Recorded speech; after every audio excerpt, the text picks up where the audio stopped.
Bonjour, alors aujourd'hui, un petit peu de géométrie dans l'espace. On se place dans l'espace muni d'un repère orthonormé, on considère les points A de coordonnées 0, 4, 1, B de coordonnées 1, 3, 0, C de coordonnées 2, moins 1, 2, D de coordonnées 7, moins 1, 4, et enfin E de coordonnées 3, 7, moins 8. Première question, AB, AC, AD est-elle une base de l'espace?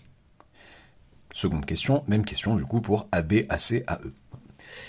Vous pouvez vous donner 20 minutes de réflexion et de recherche avant de regarder la correction. Et avant d'attaquer la correction, alors, quelques mots sur l'exercice. Bon, exercice de terminale. C'est le genre d'exo qui fait peur à beaucoup de terminales, même parmi les meilleurs, on va dire. C'est pas vraiment la philosophie anale de bac pour l'instant. Dans les types bac, j'ai pas vu des questions comme ça. Bien sûr, il y a des questions de machin est-elle une base de l'espace, 3 vecteurs sont-ils coplanaires, etc. Mais on est souvent dans le cadre d'une figure, dans un tétraèdre, dans un cube, et il y a des arguments géométriques souvent qui nous permettent de conclure que, je sais pas, par exemple, si j'arrive à prouver que les points A, B, C et D ne sont pas coplanaires, eh bien, ça veut dire que AB, AC, AD est une base de l'espace. Voilà. Mais des considérations comme on va en avoir maintenant. J'ai pas vu ça sur chez Tipac, mais j'ai déjà vu beaucoup de mes élèves de terminale avoir des contrôles. Leur prof leur donne des contrôles où il y a des questions comme ça. Enfin, des questions, on va falloir raisonner juste sur des coordonnées, on n'a rien d'autre. Comment est-ce qu'on fait? Bon, avant vraiment de rentrer dans le vif du sujet, il y avait une petite question initiale que j'ai supprimée, je la remets ici, j'y réponds, pour vous voilà, rassurer les gens à qui les questions suivantes là vont faire peur. C'était est-ce que les points A, B et C sont alignés? Bon, on calcule les coordonnées des vecteurs AB et AC. AB a pour coordonnées 1, moins 0, donc 1, 3, moins 4, moins 1, 0, moins 1, 0, moins 1, du coup moins 1, pardon.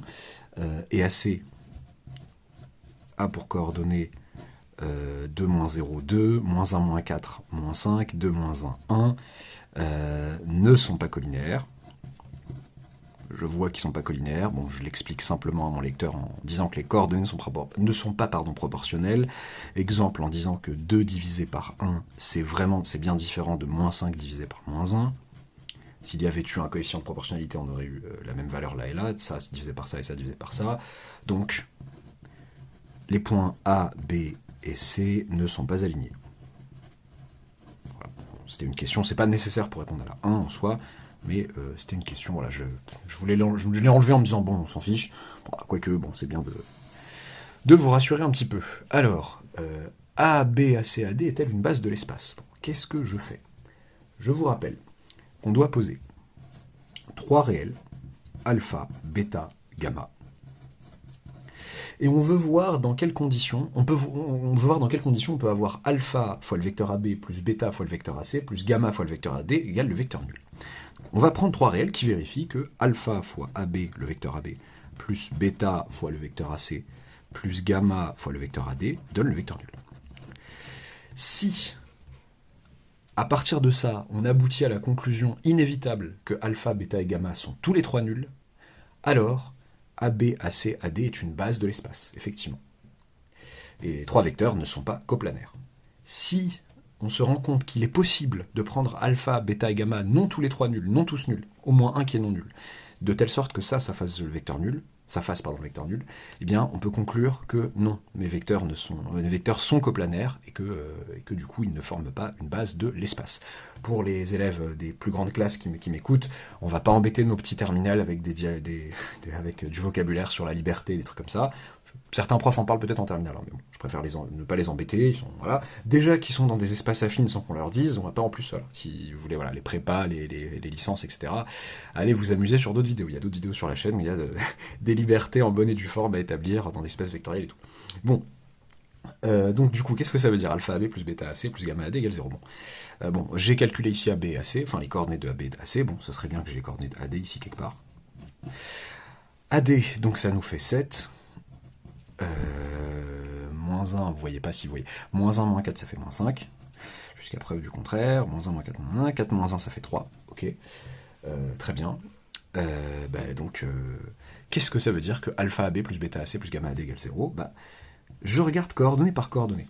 Alpha AB plus bêta AC plus gamma AD, c'est un vecteur dont la première coordonnée est alpha fois celle de AB, donc alpha fois 1, plus bêta fois celle de AC, fois la première coordonnée de AC, donc plus 2 bêta du coup, plus gamma fois la première coordonnée de AD, donc plus 7 gamma. Et ça doit être égal, du coup, comme ces deux vecteurs, ce monsieur et ce monsieur sont deux vecteurs égaux, bah, ça doit être égal à la première coordonnée du vecteur nul. Le vecteur nul, sa première coordonnée, c'est 0. Toujours dans le repère orthonormé dans lequel on va placer l'énoncé. Ok, deuxième coordonnée, on fait la même chose, donc ça nous fait moins alpha, moins 5 bêta, mais 5 qui ressemble trop à des S, moins 5 gamma, égale 0 toujours. Et enfin, troisième coordonnée, moins alpha, plus bêta, oui, c'est bien ça, plus 3 gamma égale 0. Ok, je vais résoudre ce système. Bon. Je vois que potentiellement, je peux jouer, je peux sommer par exemple, enfin faire un jeu sur les lignes, quoique, ouais, est-ce que ça peut être une bonne chose de vous habituer dès maintenant? L'enjeu n'est pas forcément voilà, de vous compliquer la vie sur des systèmes, essayez vous résolvez souvent, ça marche bien honnêtement, de substituer l'une des variables en disant alpha égale par rapport aux autres. Vous embêtez pas si vous voyez pas un truc plus simple. Moi, ce que je suis en train de me demander, c'est si je ferais pas un truc sympa, pour vous habituer un peu, un petit clin d'œil aux années suivantes, à l'année suivante peut-être, une sorte de... Bon, alors je vais dire qu'à la place de la ligne 2, je mets ligne 2 moins ligne 1. La ligne 2 courante, c'est l'ancienne ligne 2 moins ligne 1, et la ligne 3, l'ancienne ligne 3 moins la ligne 1. Ce sont deux opérations indépendantes l'une de l'autre. C'est pas en train de se tirer dans les pattes du genre, il y a la ligne 2 qui est en début et en fin d'opération là et là. Non, donc tout va bien. Alpha plus 2 bêta plus 7 gamma égale 0. Là, si je remplace cette ligne par ligne 2, alors pardon, j'ai dit ligne 2 moins ligne 1, je voulais dire plus. Ligne 3 plus ligne 1, donc j'additionne les deux lignes pour faire disparaître alpha, ça nous fait donc moins 3 bêta, donc plus 2 gamma, égale 0. Et à la dernière ligne, qu'est-ce que j'ai? J'ai, au revoir les alpha, 3 bêta, plus 10 gamma égale 0. Ok. C'est peut-être plus simple pour vous, vraiment. N'hésitez pas, si vous voulez remplacer, si vous préférez, voilà, par substitution, dire, bon, dernière ligne, par exemple, alpha c'est égal à, ou ici, alpha c'est égal à moins 5 bêta, moins 5 gamma, ou alors alpha égale moins bêta, alpha égale bêta plus 3 gamma, il y a moins de moins, c'est plus cool. Et après, je remplace tous les alpha par bêta plus 3 gamma dans les deux lignes d'avant. Ça marche très bien. Alors, qu'est-ce que j'obtiens ici? J'obtiens, en réalité, que 3 bêta, en fait, c'est à la fois égal. Alors, 3 bêta est égal à 2 gamma, ici. Mais 3 bêta, c'est aussi égal à moins 10 gamma. Qu'en fait, à la troisième ligne, je peux écrire que 2 gamma est égal à moins 10 gamma. Alpha, du coup, à la première ligne, c'est moins 2 bêta, moins 7 gamma. 2 gamma, c'est moins 10 gamma. Bah, si on met tout du même côté, par exemple, côté gauche, ça fait 12 gamma égale 0. Autrement dit, gamma est nul. Gamma est nul, puis bêta, c'est 2 tiers de gamma, et ça fait donc 0. Puis alpha, qui nous fait moins 2 fois 0, moins 7 fois 0, bah, ça fait 0. Ok, bon. Le seul moyen d'avoir 3 réels alpha, bêta et gamma tels que alpha fois le premier vecteur AB plus bêta fois le deuxième vecteur AC plus gamma fois le vecteur AD égale le vecteur nul, le seul moyen d'avoir ça, c'est que alpha, bêta et gamma soient tous les trois nuls. Donc, on peut dire que AB, la famille AB, AC, AD, eh ben c'est une base de l'espace.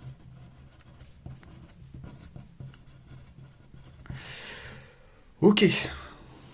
Pareil, là, petite interlude, avec une question qui n'est pas dans le sujet ici, mais que j'avais en tête à un moment. J'aurais pu ici, mais j'avais la flemme, honnêtement.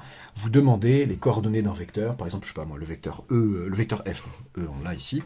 Si j'ai le point F, le point F de coordonnées 1, 4, 1, que dire, enfin, si on nous demande les coordonnées de F dans le repère A. Du coup, puisque ça c'est une base de l'espace, quand je prends le point A et que je prends AB, AC, AD, bah, ça me fait bien un repère de l'espace.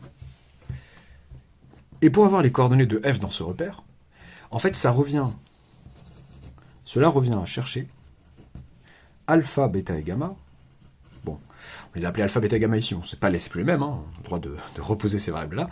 Alpha, bêta, gamma appartenant à R, tel que, on cherchait vraiment moche, pardon, chercher alpha, bêta, gamma appartenant à R, tel que AE, vous voyez le point de départ c'est A, AE égale alpha AB plus bêta AC plus gamma AD.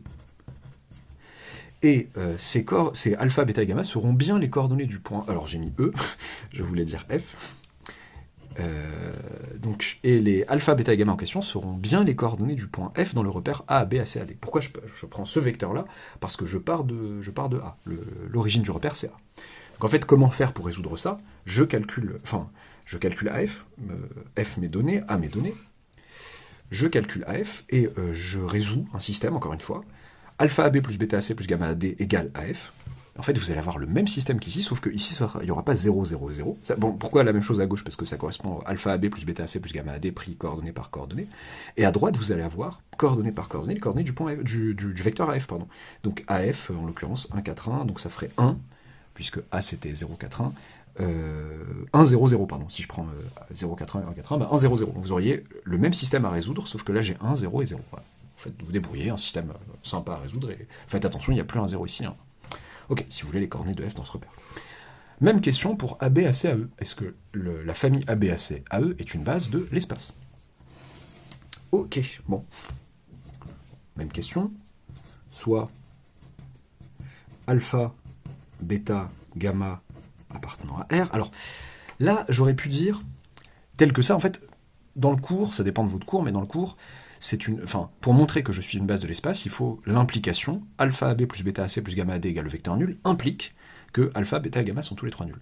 Dans certaines formulations, vous avez aussi une équivalence. Dire, il faut montrer que ceci est équivalent à alpha égale bêta égale gamma égale 0. Pourquoi est-ce que ça revient au même? Parce que dans l'autre sens, la réciproque qui est si alpha égale bêta égale gamma égale 0, est-ce qu'on a ça? La réciproque est tout le temps vérifiée. J'aurais pu raisonner par équivalence. Là, indirectement, je vais être honnête avec vous, je savais que c'était, que ça allait être une base de l'espace, et du coup, j'étais parti en disant, si j'ai alpha, bêta et gamma nul, qu'est-ce que ça me donne? Ça me donne qu'ils sont nuls. Ok, là, je peux reformuler la même chose en disant raisonnement par équivalence, en disant ça égale le vecteur nul si et seulement si, si et seulement si, seulement si, alpha, bêta et gamma sont tous les trois nuls, donc c'est une base de l'espace. Ok, là, je vais faire la même chose, autrement dit, je vais dire, qu'est-ce que ça veut dire que alpha AB plus bêta AC plus gamma AD égale le vecteur nul, plus gamma AE, pardon, du coup, puisque c'est AB, ACE cette fois-ci égale le vecteur nul, ça veut dire quoi? Et hop, et il me faut le vecteur AE, que je vais me mettre ici, tac. AE, donc cher AE, donc ça fait 3, 7 moins 4 ça fait 3, moins 8 moins 1 ça fait moins 9.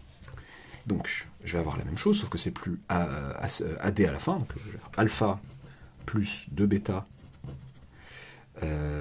donc AE on a dit, pardon, plus 3 gamma égale 0. Moins alpha, moins 5 bêta, plus 3 gamma égale 0. Et enfin, moins alpha plus bêta, et au lieu de mettre plus 3 gamma, je mets moins 9 gamma égale 0. Ok, bon, résolvons ça, voyons ce que ça veut dire sur alpha, bêta et gamma. Bon, même chose que tout à l'heure, bon, alors, varions les plaisirs un peu. Là, je vais résoudre par substitution. J'aurais très bien pu faire ma petite méthode de tout à l'heure, qui aurait été sympa d'ailleurs ici, quoique, est-ce que j'ai pas envie? Ouais, oui, vous débrouillez. Ceux qui aiment la substitution, allez-y. Moi, je vais refaire mon petit début de Gauss. Voilà. Ligne 2 devient ligne 2 plus ligne 1. Ligne 3 devient ligne 3 plus ligne 1. Alpha plus 2 bêta plus 3 gamma égale 0. Ligne 2 plus ligne 1, donc ça va nous faire du moins 3 bêta plus 6 gamma égale 0. Ligne 3 devient ligne 3 plus ligne 1, ça nous fait du 3 bêta moins 6 gamma. Oula, les 6 c'est les gamma qui partent en vrille. Moins 6 gamma égale 0. J'ai conscience, chers terminales et chers première année aussi peut-être, qui se disent « Ok, mais les terminales ne savent pas forcément toutes les opérations permises dans un système, etc. » J'en ai conscience. Bon, je garde en tête que les opérations que je fais à chaque fois, je laisse la ligne courante, je remplace la ligne courante, par exemple ici c'était la ligne 2, par elle-même plus une combinaison linéaire des autres lignes. Plus 5 lignes 1, moins 3 lignes 3, j'ai le droit, plus...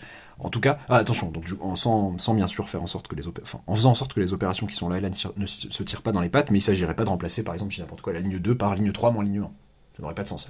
L'information de la ligne 2 disparaîtrait. Voilà. Je rentre pas dans le détail. Si vous voulez raisonner par substitution pour pas vous perdre, n'hésitez pas. Et là, je me rends compte d'un truc, c'est que les deux dernières lignes donnent la même information. Elles sont équivalentes. 3 bêta égale 6 gamma. 3 bêta égale 6 gamma. C'est la même équation, un facteur moins 1 près des deux côtés. Ça équivaut donc à dire donc les deux lignes disent la même chose, qui est que bêta égale 2 gamma. Et du coup, la ligne du haut, j'ai alpha, qui est égal, du coup, si je mets tous les bêta et les gamma de l'autre côté, donc à moins 4 gamma, moins 2 bêta, donc moins 4 gamma, moins 3 gamma. Autrement dit, moins 7 gamma. Alpha, c'est moins 7 gamma, et bêta, c'est 2 gamma. Et gamma, gamma, il fait ce qu'il veut. Gamma est un réel quelconque. Gamma est libre. Ok, ben alors, attendez. Ça veut dire que cette équation, cette égalité, peut être vérifiée sans forcément que alpha, bêta, gamma soient tous les trois nuls. Il me suffit de prendre gamma non nul, j'ai le droit en fait. Ça, c'est équivalent à dire ça. Bon, bien sûr, en prenant gamma nul, j'obtiens que les trois sont nuls, mais c'est pas la seule possibilité. Si je prends gamma égale 1, c'est possible. Enfin, je veux dire, en prenant alpha égale moins 7, bêta égale 2 et gamma égale 1, et ben, j'obtiens une combinaison linéaire non triviale, voilà, les termes de AB, AC et AE, qui me donnent le vecteur nul. Donc là, si je veux éclairer mon lecteur, je peux dire en particulier, déjà je peux m'arrêter là en disant, bon bah déjà, l'ensemble des solutions de ce système n'est pas uniquement le singleton 0, 0, 0. Non, il y a d'autres solutions. Je peux dire ça, et donc du coup, ma famille ABACE n'est pas une base de l'espace. Mais je peux aussi dire en particulier, alpha, donc alpha, je prends alpha également, enfin je prends gamma également 1, je peux, donc ça fait moins 7AB, plus bêta, donc plus 2 AC, puisque j'ai pris gamma égale 1, plus AE égale le vecteur nul. Hop là. Ok. Mais alors du coup, ça veut dire quoi ça? Ça veut donc dire si j'isole AE, je suis pas obligé de faire tout ça, mais c'est juste pour bien vous... Parce que j'ai été élève de terminale, et c'est bien, quand on veut voir que 3 vecteurs sont coplanaires, c'est bien d'avoir un en fonction des deux autres. Voilà. Ça permet d'y voir clair. Bah, AE, bah, si je le mets de l'autre côté, ça fait que AE, ça fait... plutôt... du coup, ça fait 7AB. Plutôt, je laisse AE de son côté et je mets les autres de l'autre côté. 7AB moins 2AC. Donc, ces 3 vecteurs sont coplanaires. Donc, AB, AC, AE n'est pas une base de l'espace. N'est pas une base de l'espace. Ouais, je voulais vous mettre aussi le cas de figure où c'était pas une base de l'espace. Il y a beaucoup d'exos, d'exos comme ça de préparation, on vous demande de montrer que c'est une base de l'espace, donc voilà, ok, c'est cool, vous trouvez alpha, bêta, gamma nul, et ça, parfois, voilà, les élèves, quand arrivés là, ils savent pas trop quoi faire, ce qui se passe, ils inventent une autre équation, ils ajoutent un gamma égale 0 pour faire en sorte que ça marche, bon. Donc, voilà, j'espère que ça vous aura plu, que vous aurez moins peur de ce genre d'exo à l'avenir. Je vous assure que ce n'est pas une douille, ce que j'ai fait là sur mon système, faites-le par substitution si ça vous chante. À bientôt pour une nouvelle vidéo.